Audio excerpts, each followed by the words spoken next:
Hali ya leo baridi. Sasa siku ya kazi. Hii siku ya kazi. Alafu mwanangu unajua misosi. Ukiangalia huyu mwanangu kama haishi watu Huyu anaishi watu huyu mwanangu. Basi unaona misitu au misitu? Misitu hiyo misiku hiyo. Yeye misuti hiyo. Angalieni kama tako Tako? Hapo mnajua nangu?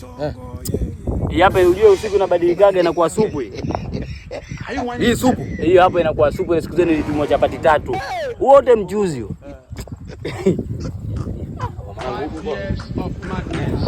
Ndugu yetu vipi? Anatumia nini sisi? Huyo kitu cha kaona shangaa hiyo mwanangu. Mimi mwanangu sikubi mkubwa kanituma kanunue chumvi. Nimekuja huku mwanangu nimetuma chumvi kibao pale nimechukua mwanangu nimepeleka bi mkubwa. Hapo kama pale. Sasa sizeni nyinyi. Mimi nimetiwa ugali mwanangu. Ugali. Mimi nimetiwa ugali. Unajua maji yameshuka kisha nini? Maji yanakuja na kuondoka ndio ile timu ikashuka daraja. Si mazoezi ukafanya hapa? Kwa tunakomoana kwa maana gaba mimi naondoka. Sasa unaondoka nini? Maji yameshuka daraja hapa.